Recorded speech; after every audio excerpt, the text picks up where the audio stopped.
And जय Hind everyone. आज हम कक्षा 7 के सांख्यिकी के अंतर्गत पाई ग्राफ के बारे में जानकारी हासिल करेंगे। सांख्यिकी का प्रयोग आंकड़ों और सूचनाओं को व्यवस्थित रूप में दर्शाने के लिए किया जाता है।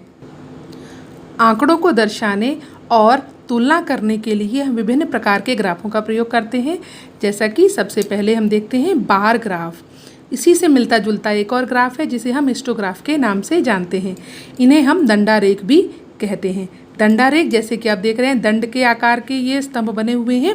इनकी सहायता से जो आंकड़े व्यवस्थित रूप में दर्शाए जाते हैं उन्हें हम बार ग्राफ या हिस्टोग्राफ कहते हैं। इन दोनों में बहुत मामूली सा अंतर होता है। यहाँ पर इन स्तंभों के बीच में हम बार ग्राफ में स्थान छोड़ते हैं, किंतु हिस्टोग्राफ में सभी स्तंभों का आपस में एक संबंध होता है, इसलिए हम इनके बीच में स्थान नहीं छोड़ते हैं।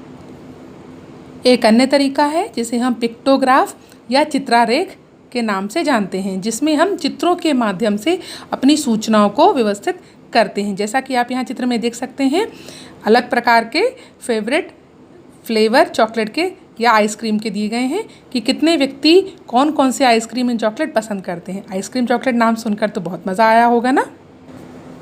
अगला प्रकार है लाइन ग्राफ, जिसमें कि हम सूचना को एक रेखा के माध्यम से दर्शाते हैं। जैसा कि आप यहाँ अंतर देख सकते हैं, यहाँ किसी सूचना को किसी अलग अलग वर्षों में संख्या के सहायता से रेखा के माध्यम से दर्शाया गया है। इस तरह के ग्राफ को हम लाइन ग्राफ कहते हैं। को जब हम वृत्त के आकार में प्रस्तुत करते हैं तो उसे हम वृत्तारेख या फिर पाई ग्राफ के नाम से या पाई चार्ट के नाम से जानते हैं। पाई ग्राफ में सूचनाओं को दर्शाने के लिए हम त्रिज्यखंडों का प्रयोग करते हैं। आइए हम इसे एक उदाहरण से समझते हैं।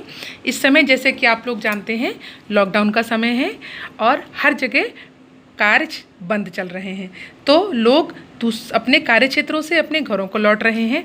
और आपको भी पता होगा कि आपके गांव में भी बहुत सारे लोग अलग अलग जगहों से आए हैं।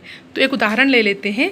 यदि मान लें आपके गांव में 60 व्यक्ति आए हैं वापस और वह अलग अलग साधनों से आए हैं, तो उसका अगर हमें पाई ग्राफ बनाना हो तो हम किस प्रकार से बनाएं। देखिए, हम देखते हैं कि यदि पैदल चलकर 90 अंश का स्थान घेरने वाले लोग पैदल चलकर के गांव में आए हैं और इसी तरह निजी साधन यानी कि बस यानी कि ट्रक से या ऑटो से या अपने खुद की साइकिल से या मोटरसाइकिल से जो लोग गांव में आए हैं उनका स्थान जो है वो 60 अंश घेरता है, तथा यह बड़ा हिस्सा बच गया हमारा 210 अंश का। यह वह हिस्सा जो कि सरकारी साधनों यानी कि सरकार ने जो व्यवस्था दी है बस की या रेल की, तो इस स्थान को घेरने वाले 210 अंश व्यक्ति जो हैं वह हमारे सरकारी साधनों से आए हैं। तो हम अगर अलग अलग आंकड़े निकालना चाहें कि अलग अलग साधनों से आने वाले व्यक्ति 60 में से कौन किस तरह से आया है, तो उसे हम कैसे दर्शाएं। आइए हम इसे देखते हैं। हमें पता है कि संपूर्ण वृत्त जो होता है वो 360 अंश का कोण बनाता है, तो जिसमें यह हिस्सा हमारा 90 अंश प्रतीत हो रहा है, यह 60 अंश और यह 210 अंश का। तो अब हम 60 व्यक्तियों को इस पूरे वृत्त में अलग अलग बांटते हैं। तो आइए देखते हैं कि अगर हमारे पास 90 अंश का स्थान घेरने वाला हमारा पैदल आया है गांव में व्यक्ति, तो किस प्रकार से दिखाया जाएगा। 90 बटे संपूर्ण अंश यानी कि 360 गुणे 60 व्यक्ति हमारे आए हैं, यानी कि कुल व्यक्तियों का 1/4 हिस्सा हमारा पैदल चल करके गांव में आया है। तो उस हिसाब से 15 व्यक्ति हमारे पैदल आए हैं। आगे देखें, निजी वाहन से आने वाले लोग यानी कि 60 अंश का कोण बना रहे हैं, तो 60 अंश बटे 360 अंश गुणे 60 यानी कि कुल आने वाले व्यक्तियों का 1/6वां हिस्सा हमारा निजी वाहन से आया है, यानी कि 10 व्यक्ति। इसी तरह सरकारी साधन से बचे हुए यानी कि 210 अंश व्यक्ति बटे 360 अंश गुणे 60 यानी कि 7/12वां हिस्सा कुल व्यक्तियों का हमारा जो है वो सरकारी साधन से आया है, यानी कि 35 व्यक्ति हमारे सरकारी साधनों से आए हैं। इसी तरह अगर यही हमारे सूचना उल्टी दी गई हो, यानी कि अगर हमें व्यक्तियों की संख्या दी गई हो और हमें उन्हें वृत्त में दर्शाना हो, यानी कि अपना स्वयं का पाई ग्राफ बनाना हो, तो हम उसे कैसे बनाएं। इसके लिए हम एक सूत्र का प्रयोग करते हैं। आइए देखें उस सूत्र को हम कैसे इस्तेमाल करते हैं।